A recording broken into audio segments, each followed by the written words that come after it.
Welcome back to the channel everyone, and welcome back to another FS25 video. So I think first of all, we'll just play the trailer that's been launched, and then we'll have a look at it in detail. Peggy 3.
Okay, so that was pretty dramatic in places, but yeah, there's a lot of stuff there to look at. So I think first of all, let's just start with the animals.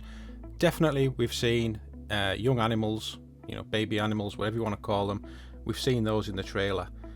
Giants have included some screenshots with their press pack from the Gamescom that's happening at the moment, and these are a couple of them here, the cow, the calf and the piglet. But also in the clip here we can see them moving, so there's some calves come bounding in. They seem very lively, a little pig trotting in there, and we can see in the background there a calf and that little lamb there stomping its feet. I'm sure you'll all agree it's great to finally see young animals in base game, and we'll just have to wait and see what the mechanics are like with them. Right, so let's move on to the next bit, the weather. I mean, I'm British, what would it be if I wasn't talking about the weather? Giants seem to have made this quite a focal point of this video, and I have to say, you know, it looks amazing. The new graphics engine is definitely making huge improvements here, and we've got tornadoes. Now, I don't know, this looks, I mean, it looks good, lots of debris flying around, stuff like that. How this is going to work in every map, is it going to be? I mean, Europe isn't known for its tornadoes. Certainly America, there's, you know, they're a frequent thing in certain parts, probably in some of the Asian countries as well. But I guess we're going to have to wait and see exactly how these are going to interact with each map, what the frequency will be like.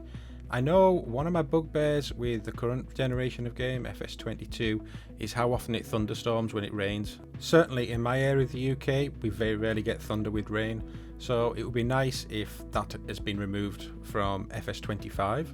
So I think the next thing we need to look at is the damage caused by these tornadoes, and here you can see the crops have been damaged. I'm assuming that's through the path of the tornado, and these trees have been broken.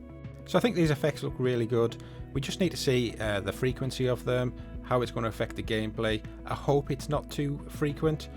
I think what I like about this screenshot here is the damage from the tornado path looks fairly localized, but it's good to see that crop damage is actually going to be part of the game.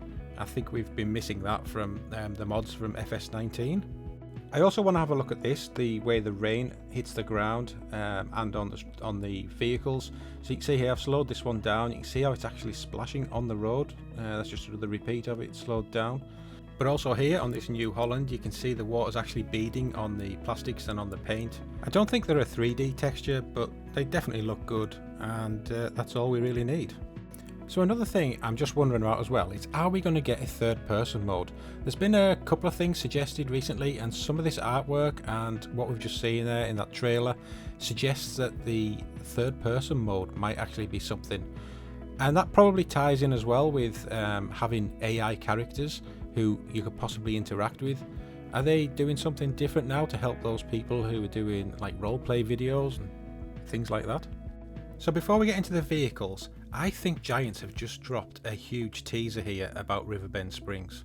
So here in this clip we see the Peel Ferry sign and who it's operated by. And if we just zoom in a little bit closer, you can see here Peel Ferry, operated by the Arkansas State Highway and Transportation Department. And Arkansas definitely gets its fair share of tornadoes, so that fits in really well. But next, let's move on to the vehicles, and here we finally get to see the Oxbow spinach harvester in action. It looks quite a good model as well, nicely detailed there.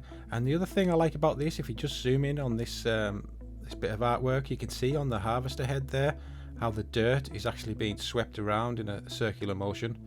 You know, it looks like there's a lot of detail going into some of these models. And we also get to see some footage of the MacDon harvester working away as well.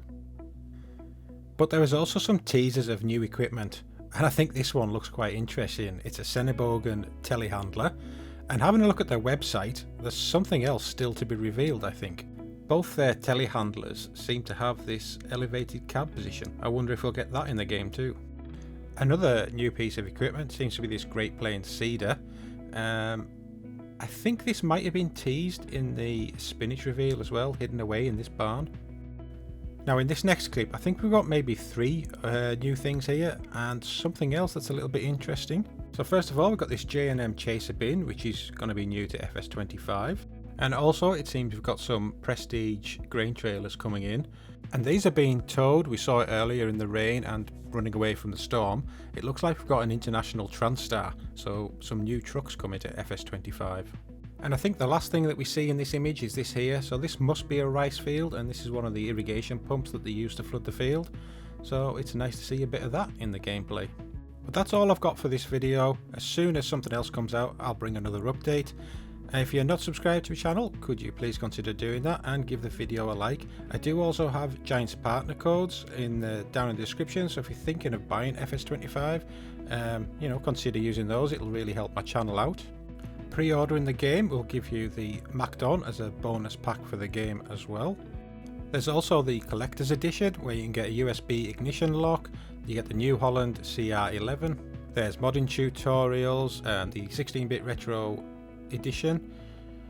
What else is there? Keychains, stickers, posters. I've had the collector's editions for FS19 and 22. They're definitely worth it. And you can also get the year 1 season pass as well, so you'll get all the updates for the first year straight onto your game. Well, I just want to thank you for watching, and I'll see you all in the next video. See you later.